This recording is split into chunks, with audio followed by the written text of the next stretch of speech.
Yeah, so I think property management software has come on a really long way since 2021. I think we all saw a massive spike post-COVID in the investment that was occurring within real estate tech. And I think naturally that slowed down in the last 2 years, but there's actually been a really positive development in that. And that's that systems and solutions are trending towards becoming more holistic in general. We've definitely seen AI obviously play a massive part in the development of technologies moving forwards, particularly those impacting tenant experience. I think that's been huge. Property maintenance technologies, we're seeing a lot of AI coming into those with different online bots that you can meet who can assess your needs and then send out the relevant contractors to help with those. So I think tenant experience, maintenance and inspection, that's where we've seen a lot of innovation in particular recently. Less so on the brokerage side, in my opinion. I think that side slowed down a little bit in the last couple of years, probably because there's not as much real estate transaction happening right now, but yeah.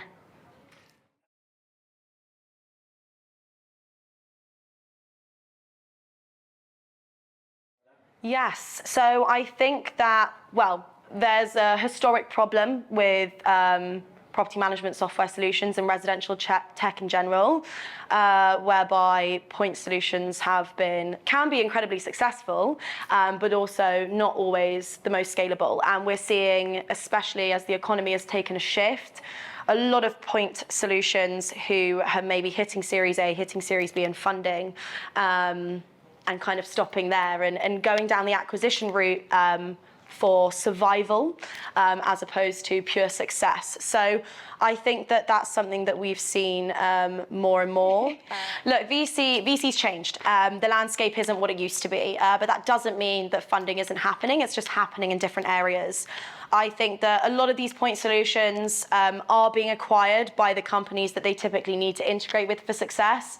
RealPage, Yardi, Lone Star, these are all companies who are acquiring CRM technologies, rent technologies, deposit security technologies. We're seeing a lot of these solutions being acquired by these giants, and once those solutions are acquired, they're being digested into that bigger system and evolving over time. So there's definitely been a change in the frequency that this is happening, just due to the market volatility. But it can be a good or a bad thing depending on where you're sat. So I think that that's where the most M&A activity's been, for sure.